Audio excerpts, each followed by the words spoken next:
team. You can see they have come with arrays of equipment.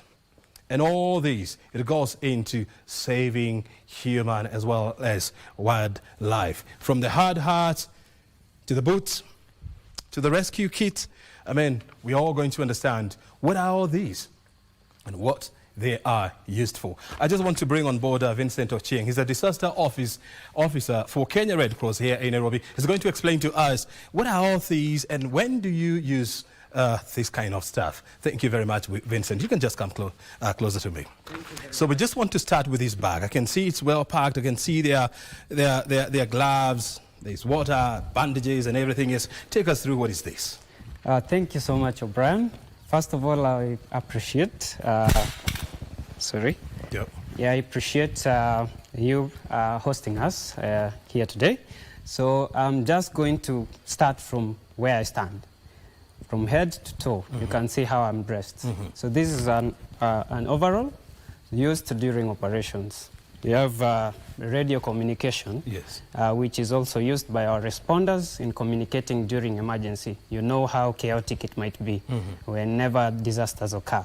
So down there you can see safety shoes. They're also for maybe during emergencies you might find objects that might maybe affect our disaster responders as they respond. Here we have our life jackets. This one mostly we go with them during floods incidents. Whenever we want to rescue those who are maybe trapped, they need our disaster responders to maybe evacuate them to the safe zone. Mostly we carry at least an extra one for the person that we rescue, so that at this time it's safer for also the person that we rescue to be able to move to the other side. Then on top here, the safety shoes that I've mentioned, there is the rescue rope. It's a firm rescue rope that is also used to rescue those who are on the other side. So it is firmly tied by our divers. You've seen the diving suits. And these diving suits are used by our divers who are trained by Kenya Red Cross. And this diver ties it on the other end and this other end of maybe a flooded area, so that this person can be able to use the rope also to move through to the other end. I mean, we've been seeing, you know, for the first time, we've been seeing people trying to rescue people on the other side of the river, you know, using all manner of ropes. Yes. Are you allowed to use whatever rope is around you? No, it's not just a rope. It's a firm rope that... this is nylon? Nylon, yes. Mostly we tie knots that can be able to firmly be held by the person we are rescuing. Yeah. From the other end to this other end, which is the safe zone. So these have to be firm because we cannot assume at this moment to have any kind of rope. Because any kind of rope, that rope might maybe cut at the middle of the flooded area. So it has to be very firm, and it is always assessed before we even leave the base, and the base is our office where we are deployed from. Then down here you can see our trauma kit. This is a medical bag. So this trauma bag is also carried along because at times you never know what kind of situation this person is in. So sometimes you find out that there are those that have pre-existing conditions. So we try as much as possible to carry them along. And mostly for our disaster responders, they are trained to manage pre-hospital care. So mostly this is well equipped because we call it an advanced bag. It has most of the equipment as you can see. Think that's much that I can mention. So what is in these rescue kits? As you can see, there is gloves. These are the normal gloves that we use. Normal gloves, latex gloves. And then we have sanitary towel. Mostly, many people forget this side of the health aspect. We might go to respond, and you know there are those that are felt with trauma because of the incident that has occurred. Yeah. So in this case, you never know what might happen. Things happen. So we have to carry it so that we just be safe that we can be able to manage the other person that needs our support. I can see you have intravenous fluids. Yes. What do you use this for? These, in most cases, you find out that in advanced medical, maybe someone was being rescued. And in the process, we find out that this person has been bleeding for quite some time, because you find out that in most cases, we even experience some collapsed structures. Maybe a house that was hosting this person we are rescuing has gone down because of the impact of the floods or the flash floods. Good. So during this period, this person has bled for quite some time. We have to monitor that. And with that, some of these normal saline or the water for injections are used in this time. Good. Yes. What do you use in terms of rescuing people from, I mean, we've seen this from other countries.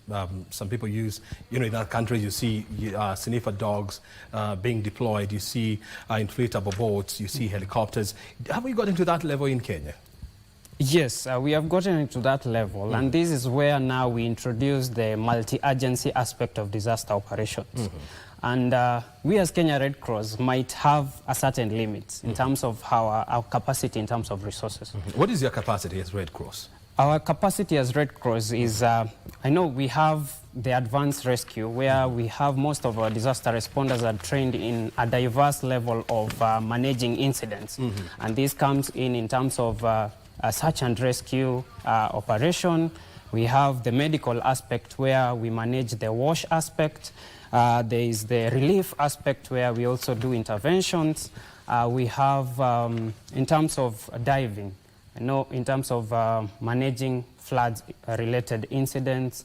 So in terms of equipment, we might be able to have some of those that can be able to be used. But whenever we are not able to manage, we call upon stakeholders. And this is why you will find out, like, the Disaster Response Battalion, headed by the military team. We have the government itself might have equipments, like maybe the excavators, that can be used in this time of the operation. And mostly I've seen we have a boat that we also use in operation. But now when it comes to maybe the planes, this we have to stretch our hands to the other stakeholders to be able to come on board. So, have you seen a situation whereby we've used the services of life-saving helicopters in Kenya that one in was it in McQueen, where there is this kid that was marooned, and we had to call upon the disaster team from the Kenya Army, who came in with the helicopters. So it reaches a point where these people have to come in. We can't forgo that. So you have to bring in the military, yes, for assistance. Help me understand this. I mean, as a country, we have the National Disaster Management Unit, yes, which is under the Ministry of Interior. From where you stand or from where you sit, do you believe it is well capacitated to deal with emerging threats of calamities? I cannot maybe mention their level of expertise, but I can concur. But from your interaction with them? Yes, I can concur that in most cases we have responded with them. And mostly we have really coordinated well. Because do they have the necessary tools? I cannot maybe give that per se, because they have a department of their own. We haven't had that much interaction.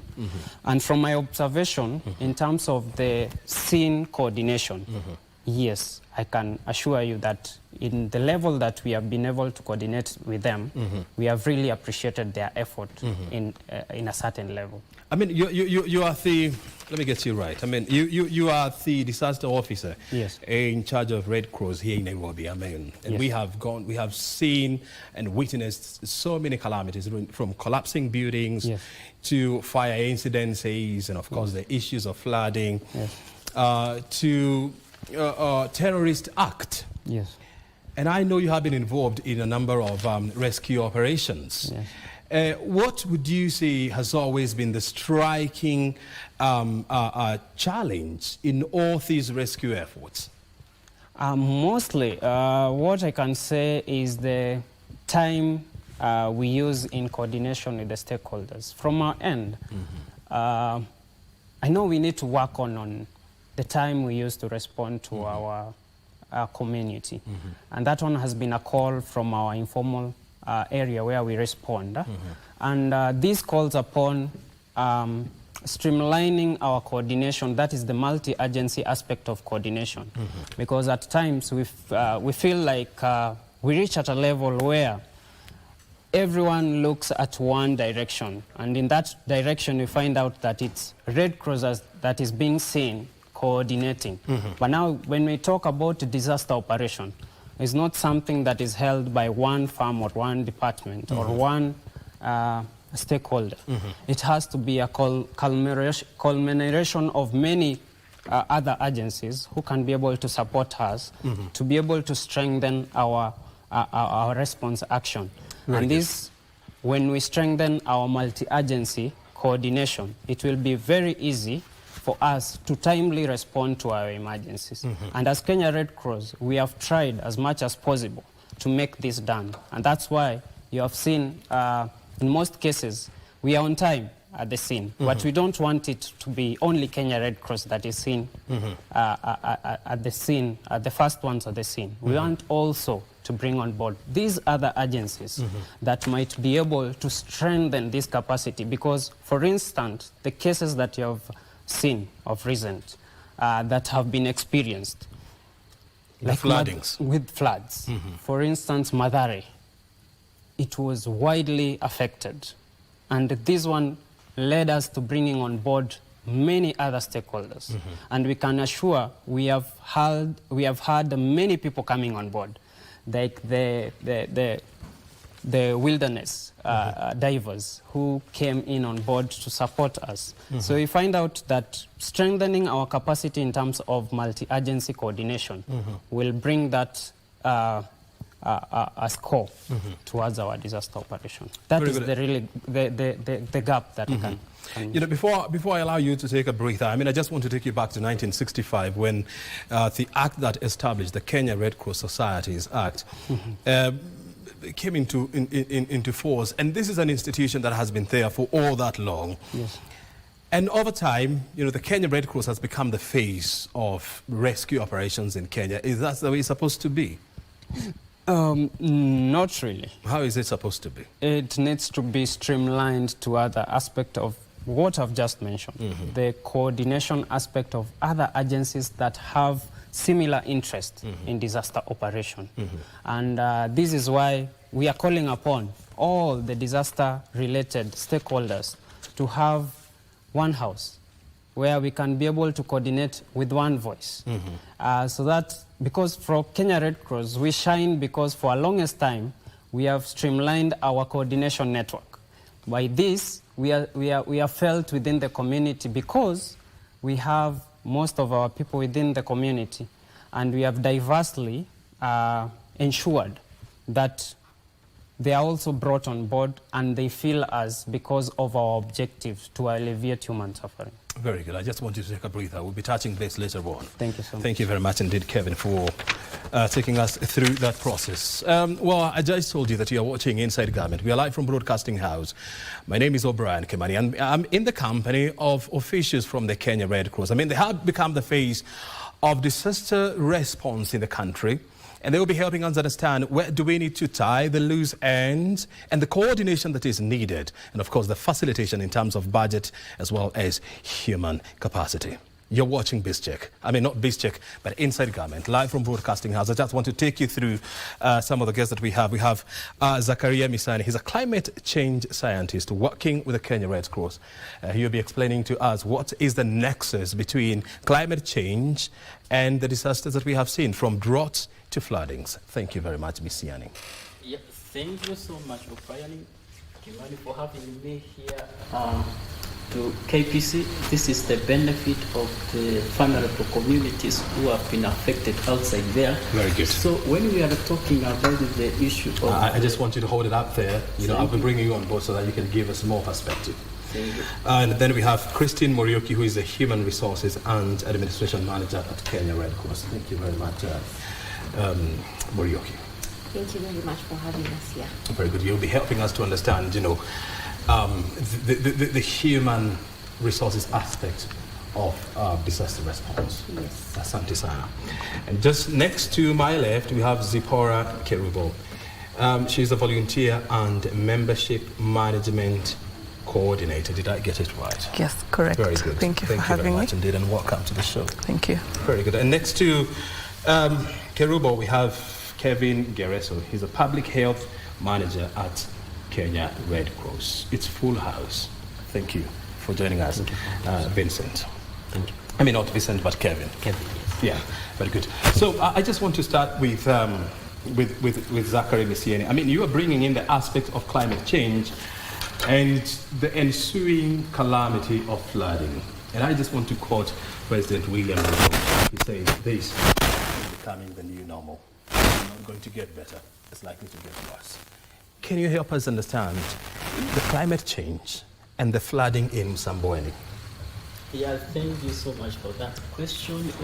Remember, we are a developing country, and also when it comes to the extremes of this issue, which we are talking about, the weather, we should know that more than 70% of the natural disasters is as a result of the extremes of weather. That means that going forward, we are likely to see the intensity, the magnitude, and also the frequency of these hazards going to multiply. For example, remember from last year, that is from the October, November, December, we were experiencing the enhanced rainfall as a result of the El Nino phenomena.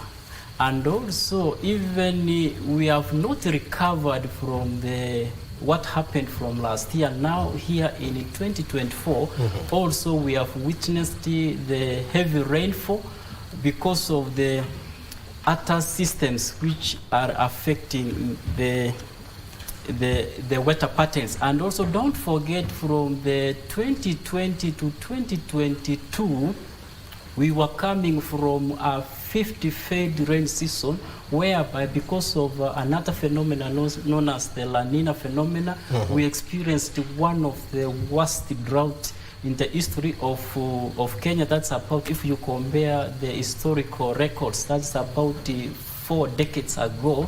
And also don't forget that we were coming again from 2018, the rising of the Rift Valley lakes, which we have never witnessed. And you saw that the most heavy investment in terms of tourism were affected because we were just around the lake. And also don't forget that we were coming from what we call the outbreak of the desert locust, whereby from the historical, they were saying that the last desert outbreak appeared 60 years ago. Those are about the 6 decades ago. And also don't forget that from 2010 2011 we had also another worst drought, whereby we had what we call the Kenyans for Kenya. So you can be able to see that when we are moving from one climate disaster, even if before we fully recover, we go to another phase of that It is disaster. becoming a recurring phenomenon. Yeah, and remember, we are not yet end of the long rain season, which is supposed to end during this month. This is the month of the May, whereby we are likely to see the cessation of the rainfall. But from the predictions, whereby the Kenya Met Department is already saying that some parts of the country will continue having those rainfall. That means that the impacts which already we have been experiencing will be there until we go to the next, that is the cold season, which is June, July, August. Before now we come in the short rain seasons. Yeah. Very good. Help me understand this. I mean, we have all been hearing about these conversation around climate change, you know, from the Conference of Parties. And of course, this December is going to take place in Azerbaijan. And we have always felt that, you know, the conversations taking place on climate change, you know, they are far off from the local communities, but now it is becoming a reality. How need to get ourselves prepared to deal with the various calamities that will be coming our way because of climate change? Yeah, thank you so much also for pointing out that. Remember also, I forgot to mention about the issue of the tropical cyclones.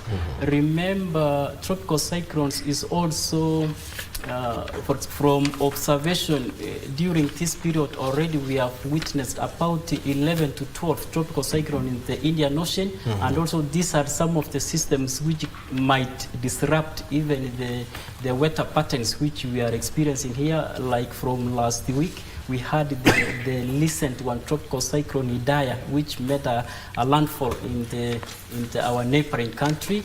And also in terms of the climate change, remember the most developed countries are the most polluters, because remember we are releasing a lot of toxic gases to the atmosphere known as the greenhouse gases, whereby they are warming the atmosphere. The warmer the atmosphere is, the more intensive disasters we are likely to encounter.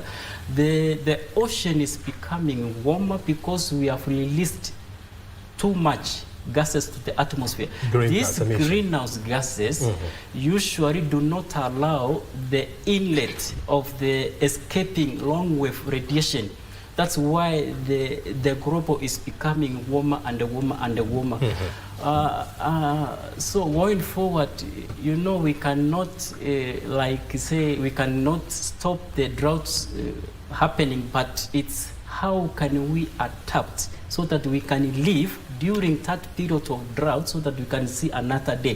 For example, heavy rainfall, you cannot stop it, but you can minimize the negative impacts. For example, if you see a forecast is saying that we are likely to have heavy rainfall, let's say from early in the morning, so it's you to make some early actions, like let me just wake up early, like 1 hour, so that at least to avoid that long term of staying on road. Very good.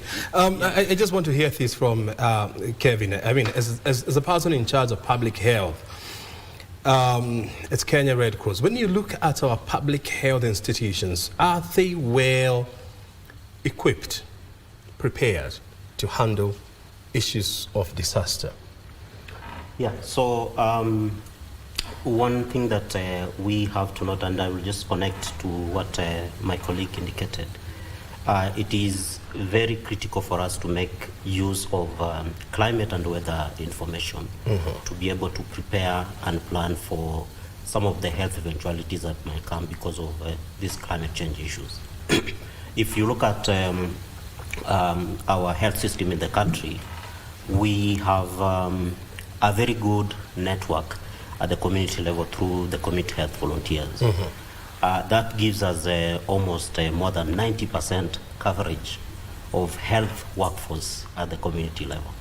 So if we can be able to utilize this workforce using the information we are getting from Kenya Met and other climate centers, then we can be able to prepare ourselves adequately. Because if you look at the health issues within the country, they're sort of tagged to our climate trends, our weather trends. For example, we all know that during rains, long rains, that we are likely to have diarrhea-related diseases. We are likely to have, vector-borne diseases, including malaria. Some areas would have Rift Valley fever. So it's a trend that will always be there. During drought, you'll see, increased cases of malnutrition and all that. So if we can be able to use this information, because if you look at what Kenya Met Department, the information they push out there, you see that they would indicate how long the rain is likely to happen, which counties are likely to receive a lot of these rains. So it's only for us to be able to, as a sector within the health sector, to use that information and see how we can prepare ourselves to mitigate any health impact that these floods is likely to come with. And I just like the fact that you're bringing in the issue of the various alerts issued by the Kenya Met Department. And for the longest time, Kenyans did not have faith in Kenya Meteorological Department. I mean, they used to think it's a question of pata-potea. But for now, Kenyans are starting to sit back and say, wait a minute. The Met said we're going to have floodings. We've seen it. The Met said we are going to go through a dry spell. It is happening here. And what we do not understand is that the Kenya Meteorological Department is one of the most advanced Met departments in Africa. I think actually it is number 3 after the South African Met Department and the Egyptian one. But I can just confirm that. So how then do we need to be listening to Met Department and using that information to work out on our preparedness? Yeah, so I'll talk of the health sector specific preparedness. Like I indicated, our health issues to a very large extent are tagged to the weather and the climate trends. Kenya Met has been very gracious to be sending out these alerts. They send within government departments, they also send this information out to the public. Why say gracious? I mean, that's what they are supposed to do. Yes, exactly. Thank you for that correction. Yeah. So it's therefore important for us to be able to do projections, because they would indicate, for example, in this current situation, amount of precipitation we are likely to have, for example, in Nairobi. So, and in Nairobi, we already know the areas that are likely to suffer or be impacted by that kind of precipitation. So if you look at what Kenya Red Cross does, is using that information to be able to push out messaging out there, especially to the members of public, through Red Cross volunteers and other platforms that we have, so that we can be able to work with the communities to reduce the impact of these floods on their livelihoods and their day-to-day lives. Yeah. I want to hear this from Zipporah. I mean, you see, the issues of flooding, disasters, I mean, they're not new to us. I mean, we go back to many years. We've had Mutongwe Ferry disaster, we've had the 1998 bombing, we've had the 2014 bombing at Westgate, the 2013 one. I mean, we can count so many catastrophes that we have faced as a country. And yet, when you look at volunteers, it has always been a challenge. Yeah. So how do we inculcate a culture of volunteerism in Kenya when it comes to disaster response? Yes, thank you very much.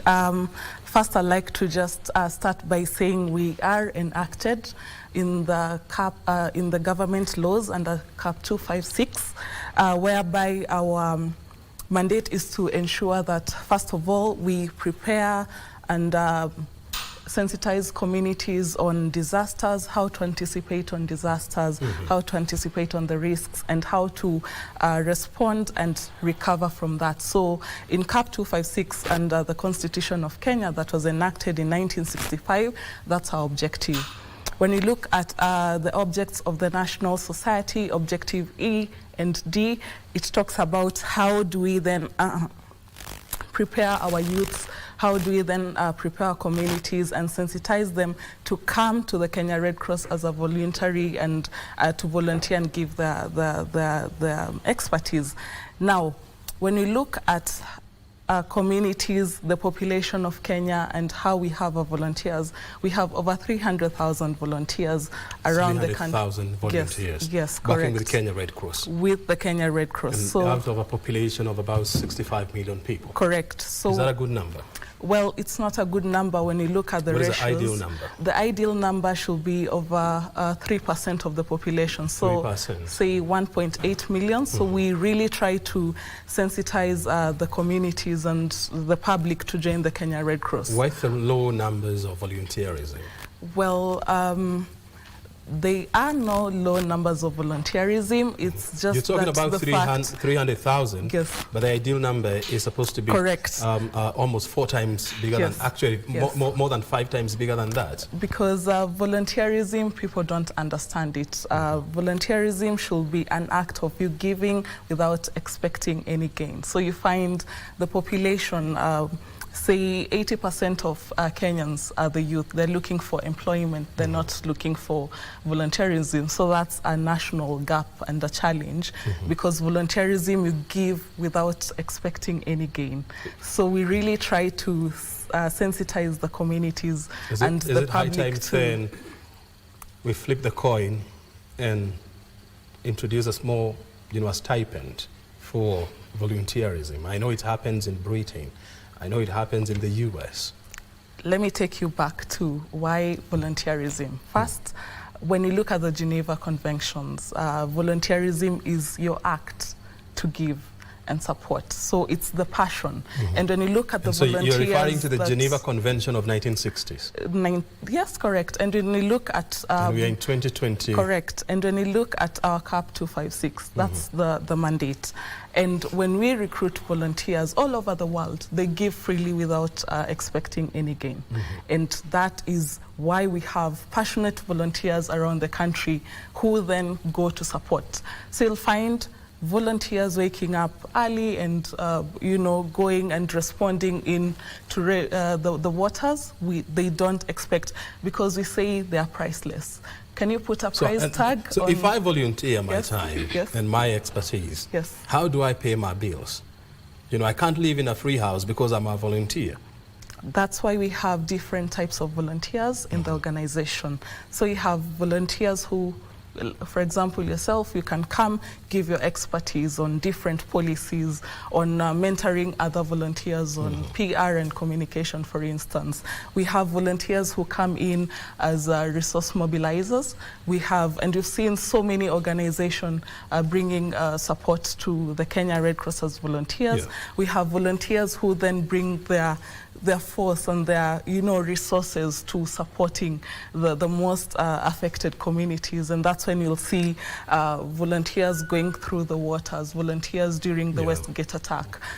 So it's I can say a snowball effect, because it's our mandate to even inculcate these values from the youngest. You'll find the Junior Red Cross, the youth, now the volunteers, and there's a process before you start volunteerism. There is onboarding process where you come in, you it's join. A process. Correct. You come in, you join, you understand the Red Cross values and humanitarian's ideal.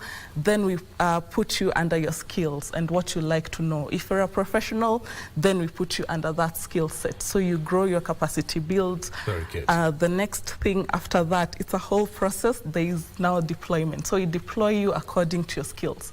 That's why you'll find volunteers going through the waters and doing aqua rescue. You'll find volunteers on fire. You'll find volunteers who just mentor kids in school. You'll find volunteers who donate and give foods to community. So it's grouped like that under deployment. Then we come back again to the drawing board. Like right now, what you're doing is going back and seeing how did we respond, what were the challenges, what are the gaps, where do we need to strengthen our skills. So they're taken through other more training to equip themselves, because we are preparing for, after now floods, definitely there'll be droughts. You're always waiting for the next exactly. disaster. So how do we make sure we then go to the next step of supporting the communities, because that's our mandate. Very good. And I like the fact that, after you're through with one crisis, you're always waiting for the next crisis. Correct. You're always on the lookout for crisis. Yes. And volunteerism is also an act of compassion, passion, and what else? Selfless patriotism. giving. Yes. Very good. And I like the word patriotism. And I have always said, you've got to love your flag. We must love our flag, the national flag. We must love our country. And that's why volunteerism is very, very important, because it is an act of selfless love. Instead of you wasting your time doing nothing, you can always join various organizations that you can give back to the society. It's a noble idea. You're watching Inside the Garment. We are live from Broadcasting House. Our conversation this afternoon is around disaster response and, of course, mitigation measures. We're in the company of great people from the Kenya Red Cross Society. They are taking us through the various stages of disaster response, and as well as management and coordination, and the gaps that we need to fill And the lady just next to my right hand is Christine Muriuki. She is in charge of Human Resource and Administration Manager at Kenya Red Cross Society. I want to hear this from you, Muriuki. If I want to join as a volunteer, what do I need to do, and what core competencies do I need to have? Okay, so as you've heard Zipporah mention that we give at all levels. So your skills and competencies are welcome at any level. And where we start is by reaching out to us through our branches.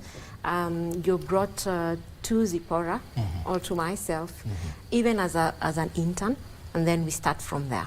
Yes. So you can start as an intern, and then you grow. Do you employ people, by the way? These are employees, right? Yes. Okay, and also you can start as an intern from school. We have internship programs for school-going kids or colleges, and then we also have volunteering, which is different. Maybe you're finished school or you're on a break. Even I, as Christine, as the HR and admin manager, I volunteer myself over the weekends. When there are floods, I will go out there and help distribute food items or any other items during my off day. So I would say volunteerism in Kenya Red Cross is all across. It's all across. Yes. Well, thank you very much indeed. I mean, you're watching Inside Garment. We're taking a short break. We'll come back with more conversations here on issues around flooding, climate change, and of course, rescue operations. A short break is necessary at this point.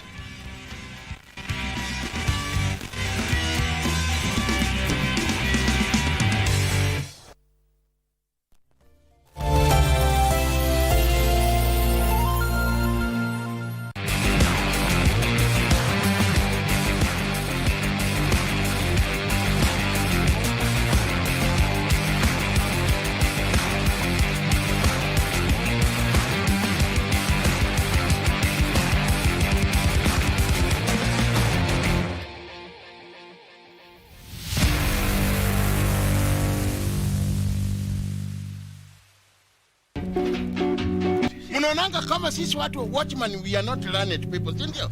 Watchman askari, yes, ama soja. Askari gani? Askari kanga mheshimiwa. Akanipisha ndoo ya maji. Akakuvisha wapi? Kwa kichwa. Ikiwa na maji? Ikiwa na maji. Mheshimiwa, naomba hii ndoo kwa maji chafu tumweke kwa kichwa tuone kaitatosea. Bati, si ni kweli? Sikatai, si ndo? Ya, nyumba ya mabati. Kukiwa na jua, unaweza lala kwa hiyo nyumba. Sasa wanajaribu wanalala ndani ya bishini. Wewe unatupotezea wakati. Unaweza maliza hiyo story yako. I can go home. Kwenda. Enda.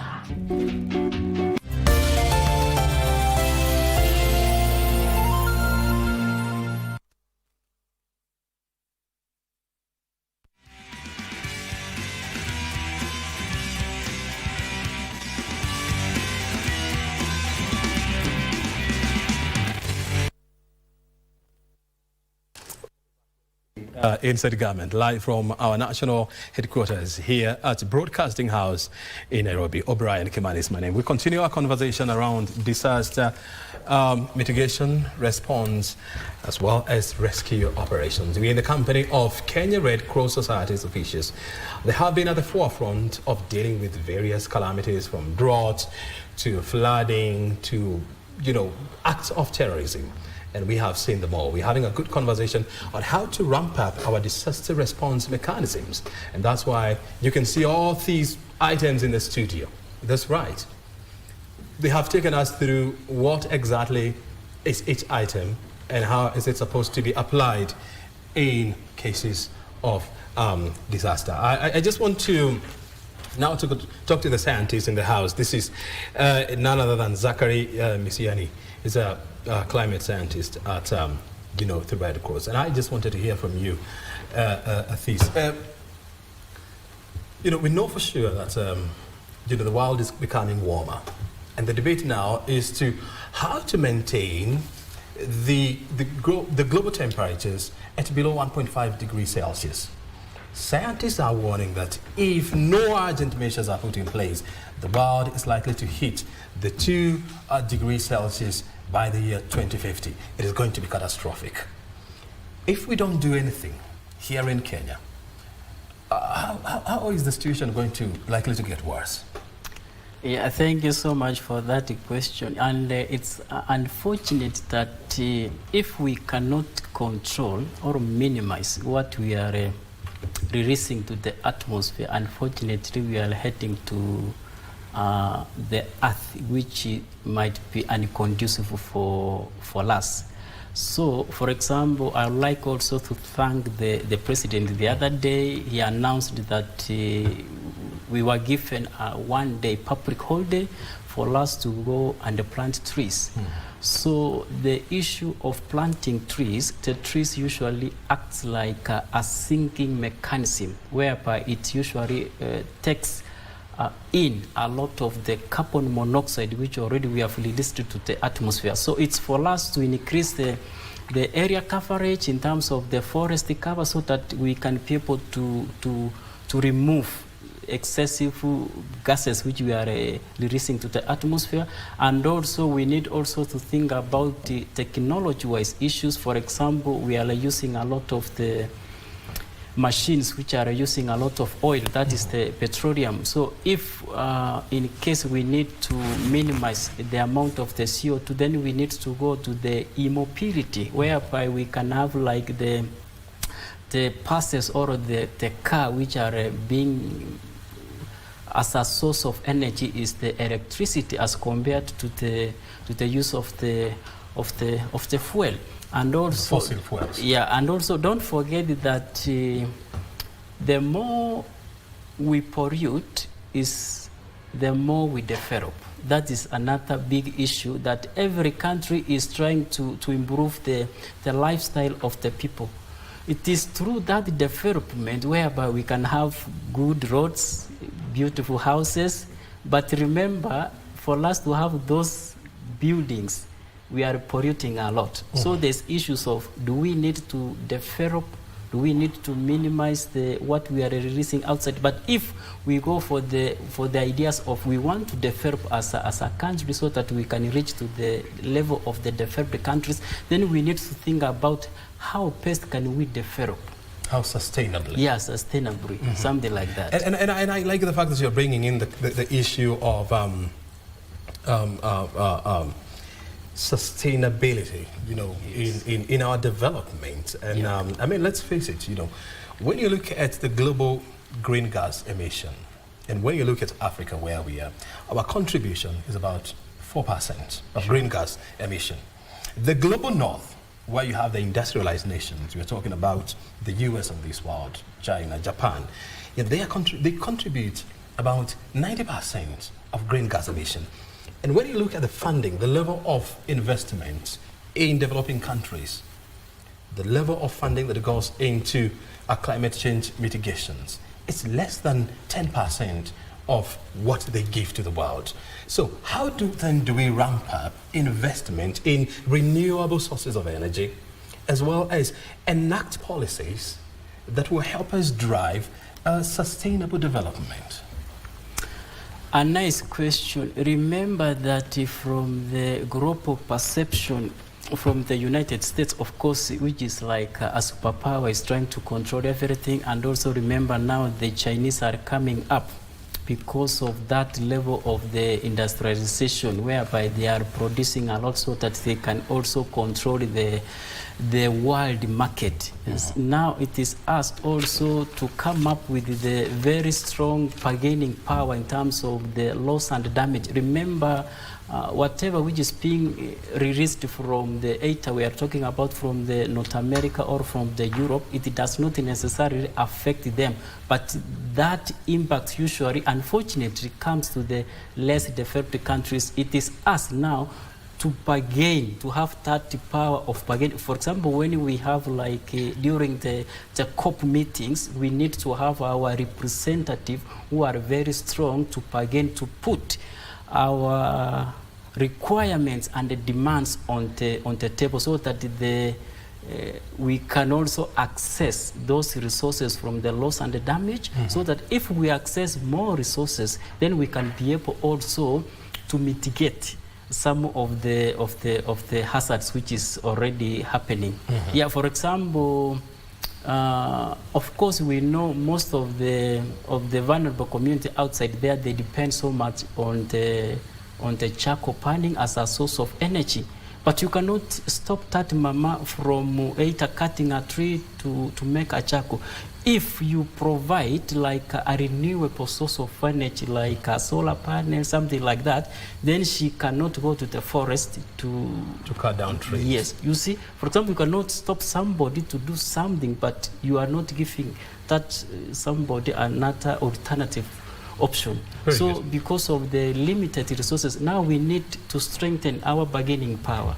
Yeah. You know, at global climate change meetings, and one thing that we must remember is that back in 2015, the group of rich countries, they promised to fund developing countries with about $100 billion in climate change funding, what we refer to as the Paris Agreement. Today, we do not know how much has gone into this, and that's why Ms. Yan is bringing in the issue of collaborations and lobbying at global meetings. I want to hear this from Christine. I mean, you have a huge network of volunteers, employees, and so much at Kenya Red Cross, and you are the one in charge of developing and capacitating this human resource. How possibly do you do that? Okay, so we have a network of branches across the country. So we are classified into 8 regions. Each region has a head of region, and also then we have county branches. Which regions are these? So we have Lower Eastern, that covers the Nairobi area, Kajiado. Then we have the Upper Eastern, the Isiolo part. They have the Central region. We have the West Kenya region. We have South Rift, North Rift, and Coast. Yes, and Northeastern. So there are 8 of them. So within that, those regions, then we have branch networks. Okay, we also have at another level the county coordinators. We call them the county coordinators. So they overlook all these interventions we see per county. That's why you'll see there's a disaster or something is happening and we are there. You wonder, we are in Nairobi. No, how did we get to Coast? How did we get to Tana River? Because we have interventions, or we have an organizational structure that touches in all the regions across the country and into the community through the country. I also want to hear things, I mean, so because the kind of work that you do requires massive investment in terms of infrastructure like this and resources. How do you manage to mobilize these resources? Okay, so we have as I say, we run as an organization also, so we have a resource mobilization team at all levels. So when I talk at the HQ level, the head of the region level, and also the county level, yes.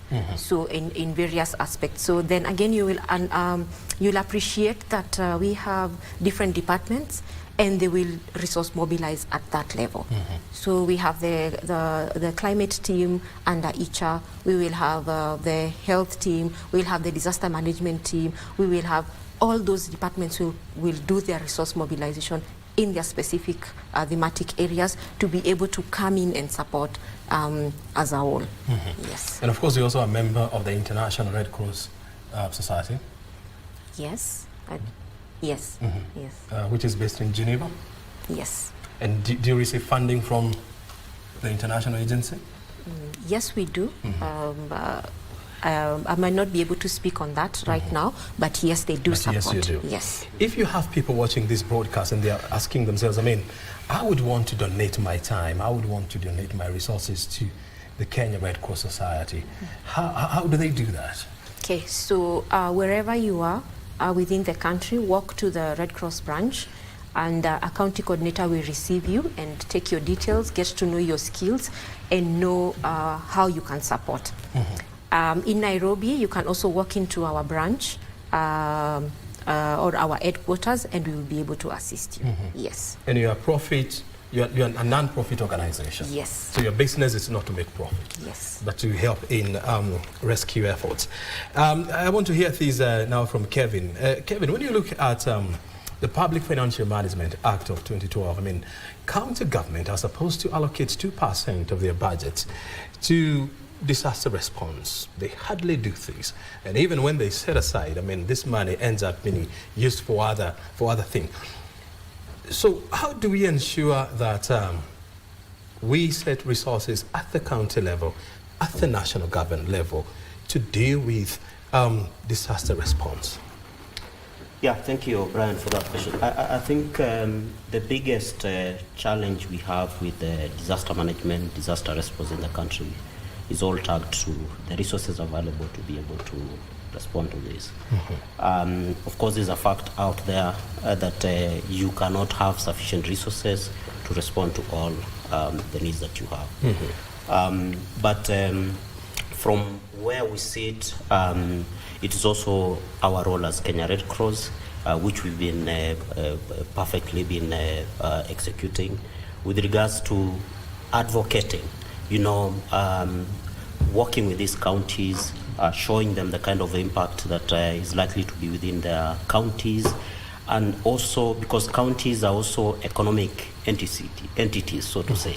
So what kind of impact some of these disasters are likely to have on the economic growth.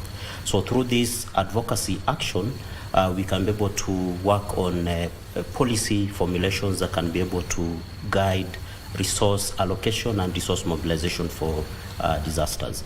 This we've been able to do in several counties, providing both technical assistance, but also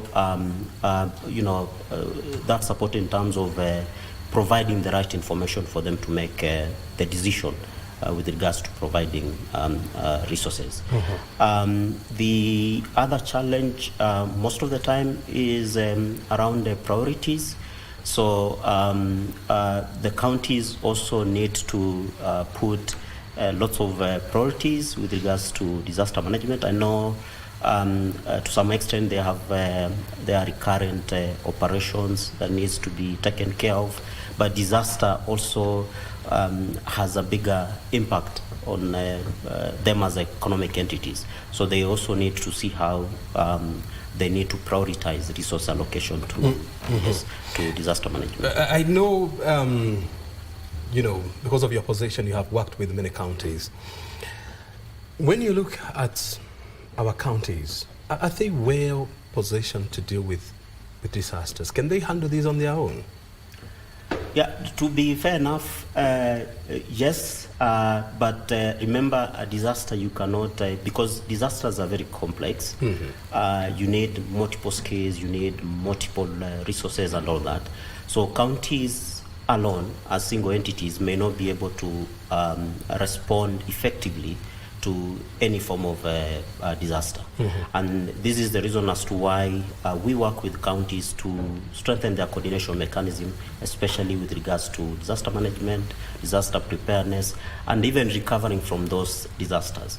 So counties may, especially around resource-wise, may not be very well oiled in terms of resources to effectively respond to emergencies. But with proper coordination mechanisms, then they can be able to bring different partners, including Red Cross, to work with them responding to those emergencies. Yes. I'll come back to you, for more perspective, but I just want to bring Zipporah on board. I mean, you live in a country where 74% of the population is below the age of 45 years. What kind of outreach programs do you have targeting this cluster of population? Yes. So with the Red Cross, we start with the youths. So we've divided the youth into two sections. We have the youth from 7 to 13, so the kids. Then we have 14 to 18. Then we have 18 to 30. So how we work is we make sure we embed all our programs from the school clubs.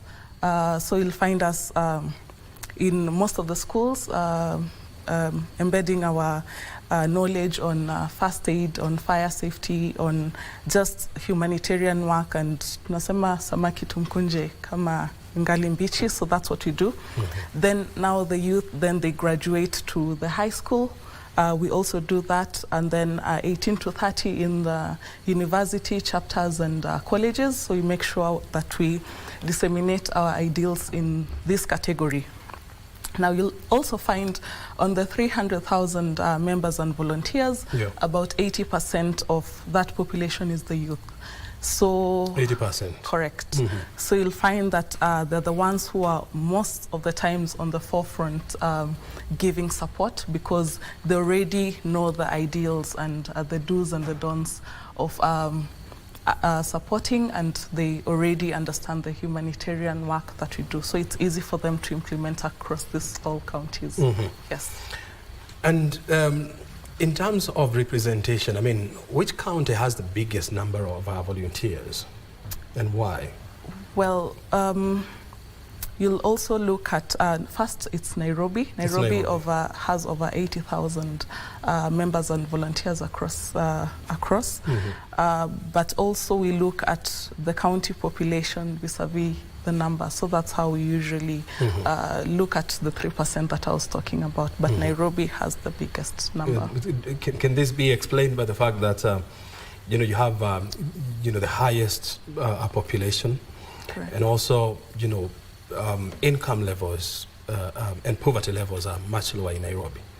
Can that be explained? Does that explain that? We can say yes and no. We look at Nairobi because it's the epicenter of most of the disasters.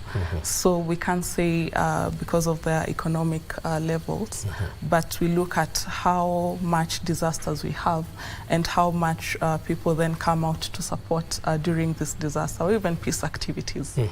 Yes. Which county has the smallest number? I wouldn't be able to say that. Just for data protection, but the counties that has the smallest number also, we just make sure we engage and bring people on board to then come support.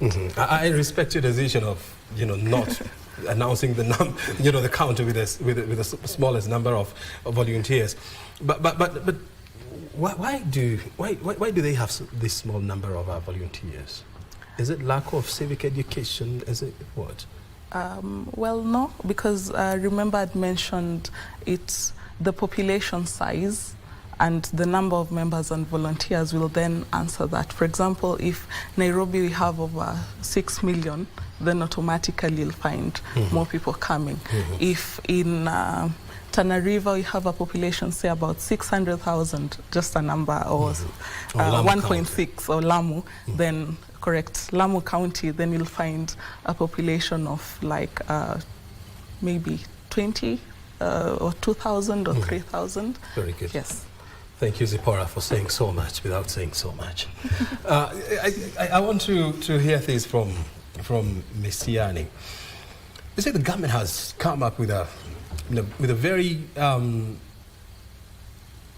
futuristic idea of planting 15 billion trees in the next 10 years. So you're talking about 1.5 billion trees every year. How important is this to us as Kenyans in mitigating future floodings, future droughts, future cyclones? Yeah, thank you so much, Kimani, for that question. Remember, for example, there are some counties which are prone to the landslide. Remember, for example, if you have a ground whereby you have vegetation cover is very well. So, for example, when it's raining heavily, the forest or the vegetation cover usually reduces what we call the surface runoff. So through that, for example, if we plant more trees, we can minimize the surface runoff, which usually can facilitate what we call the landslide and also mudslide. Having said that, also don't forget that the forest cover also acts like windbreakers. Here in Kenya also we usually experience also very strong winds, which usually leads to some destruction of the houses, more so over the northern part of the country. So if we have a good forest cover, it can act also like a windbreakers to minimize even the soil erosion itself. Because if we have a lot of land which is open, we can have what we call the soil erosion. It can accelerate.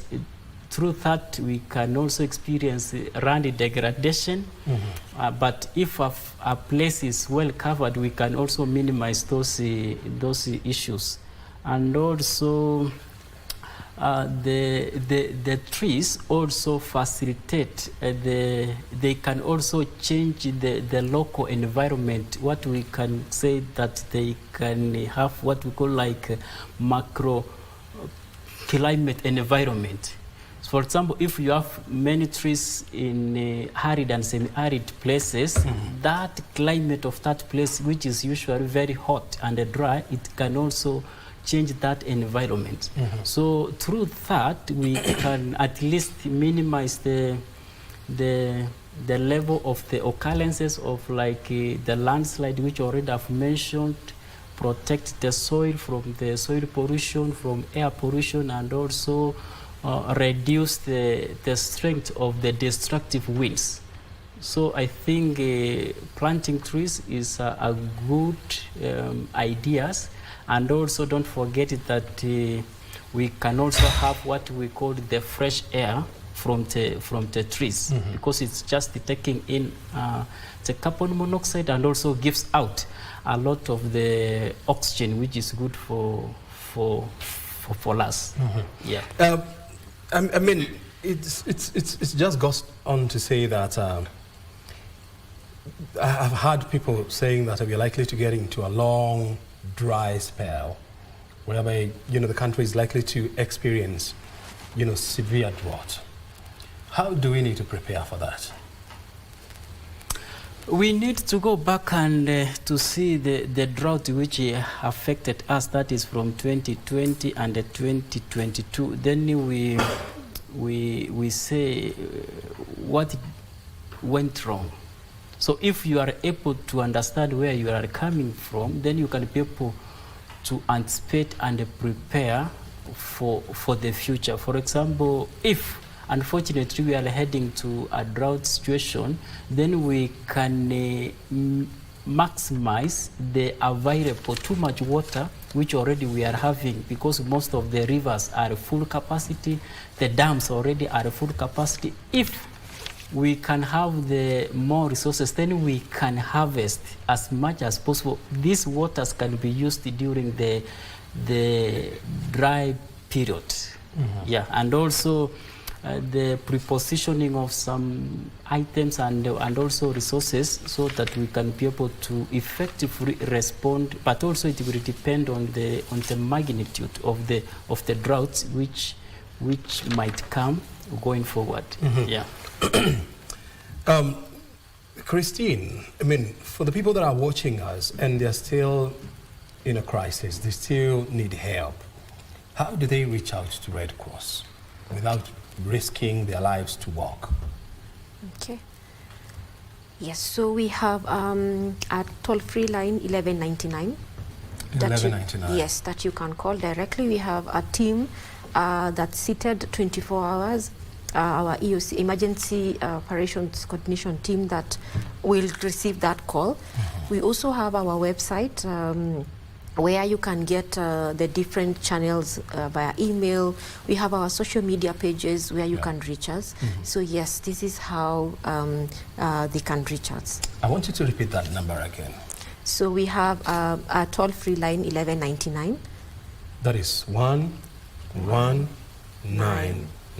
Yes. It is toll-free. Toll-free. And it you just go through. Yes, it and then you goes have somebody through. on the other end receiving the Yes, call. we have a team on the other end 24 hours, and that is how actually we are able to respond. Apart from the climate team watching the climate or monitoring what is going on, then we also get calls directly from that, and we are able to respond.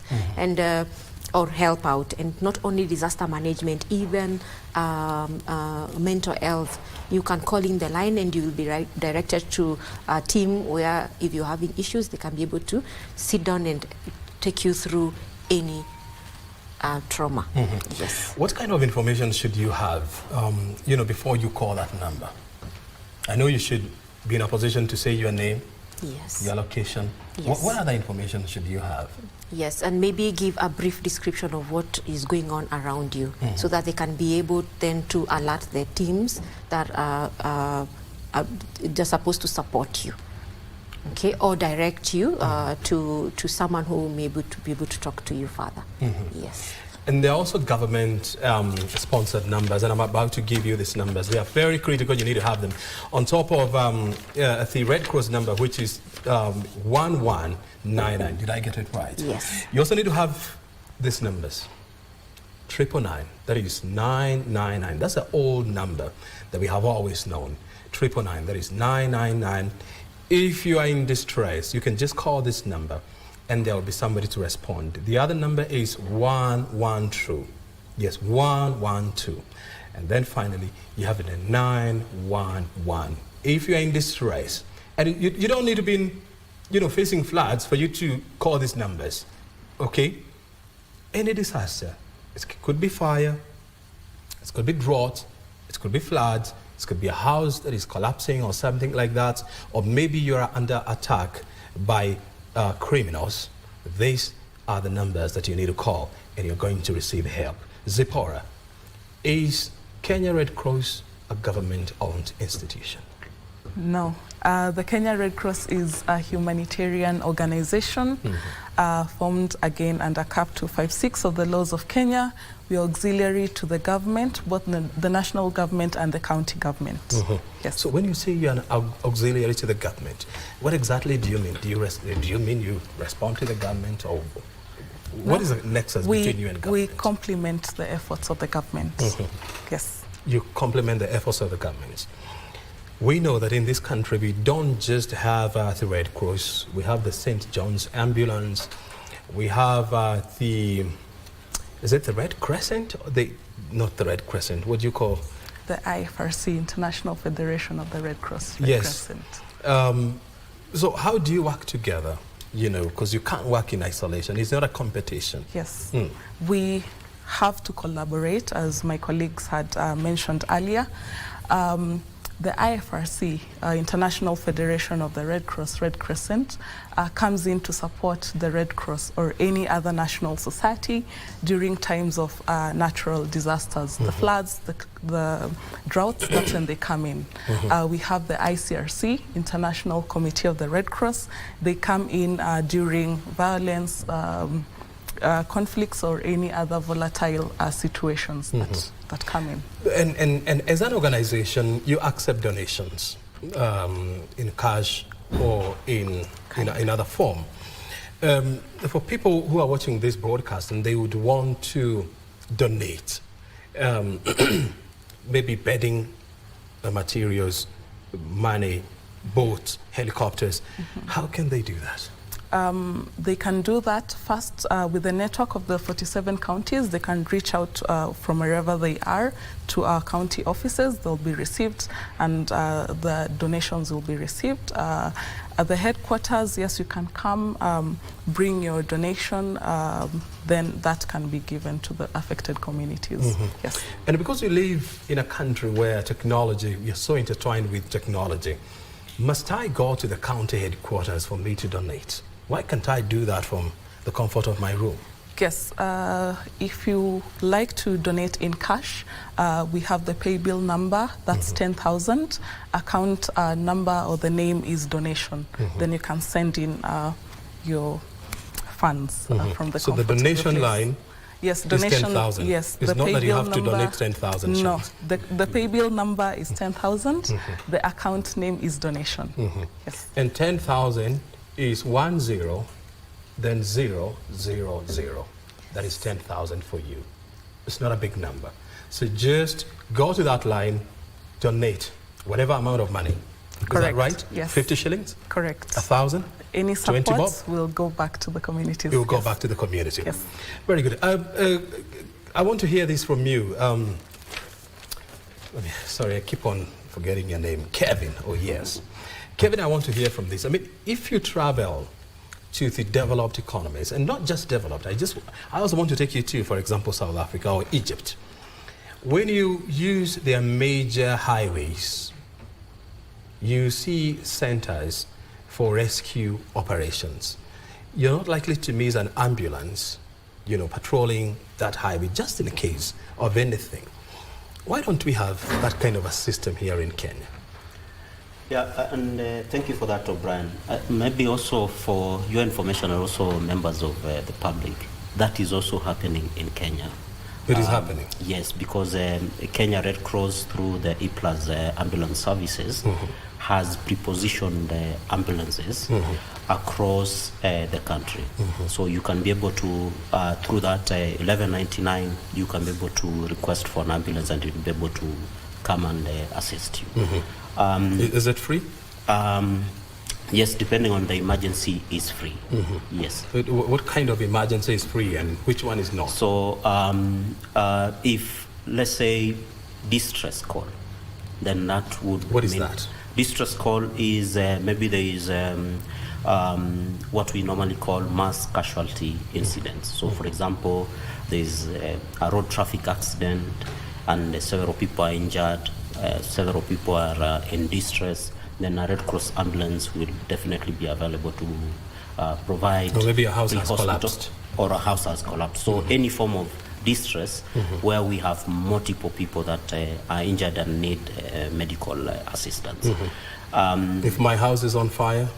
If your house, Red Cross does not provide fire services, but even if you call the 1199, Red Cross EOC, which is the Emergency Operations Center, can be able to link you to, let's say if you're in Nairobi, to Nairobi Fire Department, and they will be able to come to you.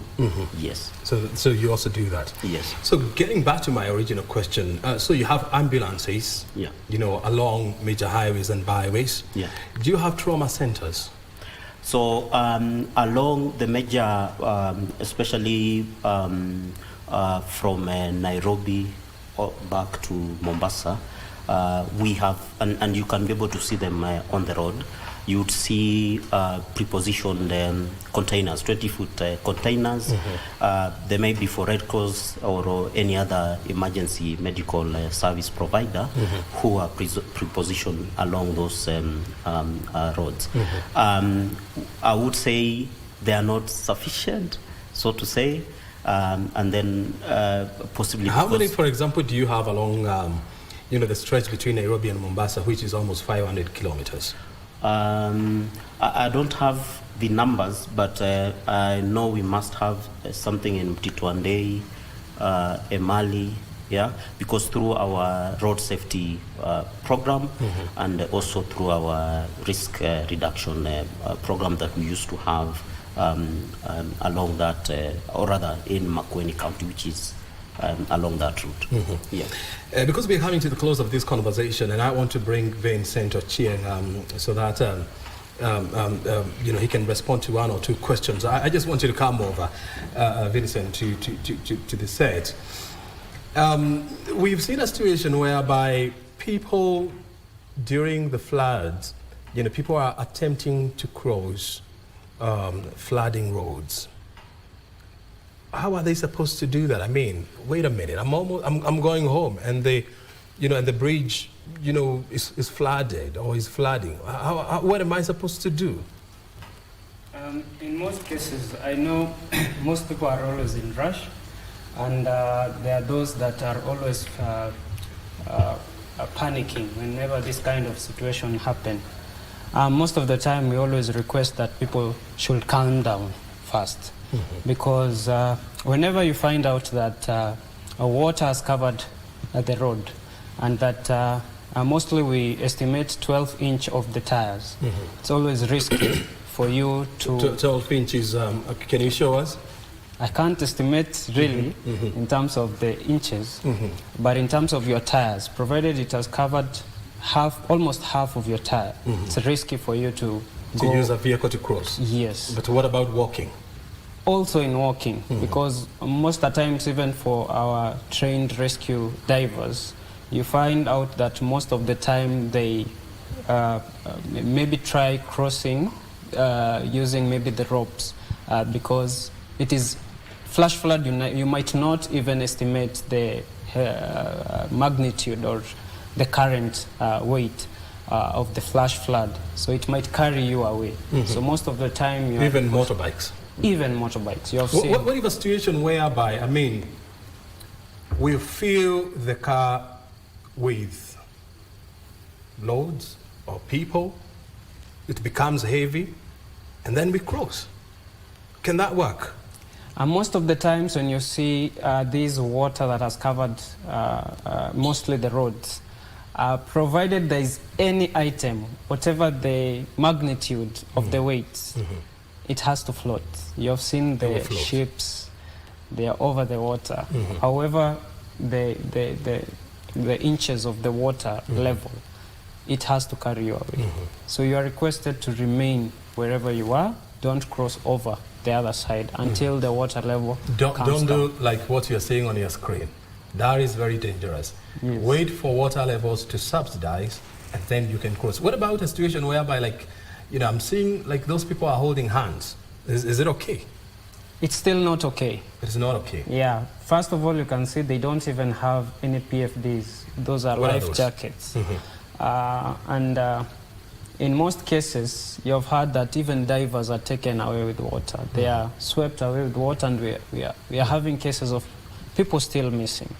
So don't become a hero. What if I'm a good swimmer? That's why I've said even divers, professional divers, have been swept away by the water. So the only time that you can be able to cross is when we have these rescue divers around, and they have instructed you in terms of how you can be able to move to the other side where there is safety.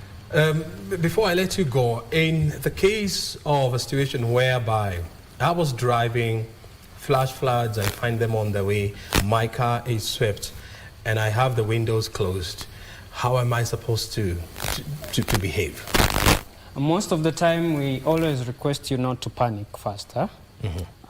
Please, is that possible? I know it's not possible How because realistic is that? in the long run, I know most people panic. But we know most of our vehicles are fitted in with these items that you can be able to use, because in most cases during floods, all the windows are closed and it's hard for you to escape from it. So for your first impression, in terms of you are trapped within that vehicle, it's easier for you to use items such as your headrest and so you remove the edge. your headrest. Yes, hit the edge of the window and the glass will fall down automatically and you'll be free. And when you're free, most of the time you're requested to go above the vehicle where it's still safe for you to be able to be carried with the vehicle along. And mostly you look at the edges where there is maybe a branch or maybe something that can be able to tag you along to move outside the vehicle. Because most of the people I've seen, they try to save their vehicle but not save themselves. Now So the rule number one is, first of all, you save yourself. Save yourself. Even if you are in the company of your spouse or of your child, the rule number one is, first of all, to save yourself. Yes, and then you can try to save the others. Mostly look for the best way to be able to escape for the rest of the people who you have within the vehicle. Yes. Are you supposed to cross a swollen river with your windows up or down if you're driving? A flooded river, we insist, no crossing. However much you have a trailer, a rescue vehicle, you have any kind of mobility that you want to use to move past there. Even a boat capsizes. Yeah. You have seen most cases. So we are not advising anyone to cross any kind of flowing water, either above the river, either across the road. You should not cross. just don't. But for example, a river like that one is okay for you to cross? In most cases, you are asked to first hold on, because in this kind of situation, you find out that the river is still bulging. It's level. So most of the times you'll find out that there are roads that have collapsed. Yeah. So you are asked first to maybe survey the road. Is it strong, and the bridge, is it strong enough to hold you to pass through? And mostly we use local administration who are well conversant with their area. So they'll let you know that you should not cross that bridge. It's not safe for you, so you should not go through it. Very good. Yes. Gentlemen and ladies, as we come to the end of this conversation, I just want to hear from you. I mean, we are in the process of formulating our 2024-2025 budget. And I would want to hear from you, each one of you, what kind of allocation should go towards dealing with disaster response in this country? And I want to start with Ms. Yani.